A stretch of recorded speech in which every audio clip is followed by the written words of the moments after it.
The Centers for Disease Control reports Mississippi and Alabama have some of the highest rates for sudden unexplained infant death syndrome. Multiple reports state that bed sharing may increase the risk for this fatal problem. Yeah, Grace Bristol spoke to some health experts about how bed sharing with your infant may not be what's best for them. Grace? Bed sharing is something many parents and guardians do, and while you think it may be best for you and your baby, it could put them in harm's way without you even knowing it.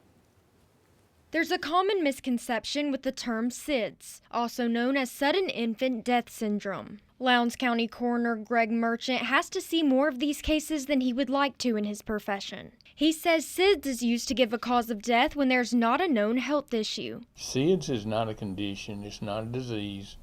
It is a terminology that's used when everything's been exhausted, all of the tests have been done, all the autopsies complete, and there's still no anatomical or metabolic reason for that child to be deceased. Various studies have shown that bed sharing is a possible common factor. Devi Moon is a family nurse practitioner and mother. She understands wanting to sleep with your baby, but she says she never recommends co-sleeping and it's not safe or worth it. I suggest them sleeping in their own bed, a bassinet up to 6 months old. They need to be on their back, not elevated, no kind of bouncer, nothing that like a car seat, especially 4 months and under.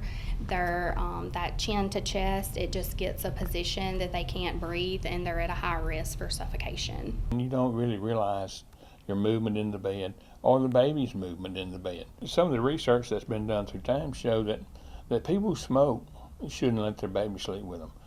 Children that are ill should not sleep with people. Merchant says at this age, their systems can easily become compromised. A pillow over the face, a baby being rolled face down, or the position of the baby's head could compromise the child when co-sleeping. Our size is a danger to an infant. You don't have to physically get on this child to cause a problem, but just the nature of your weight bearing in the bed in the soft mattress can cause a great problem. Moon says her advice is to never start it. The baby will sleep on their own and it takes time and effort, so as soon as you get them to sleep, if that's the way you want to do is rock them or whatever, they need to be laid in a safe crib. Call for help. Have some family members or friends or a husband and wife, mother and dad.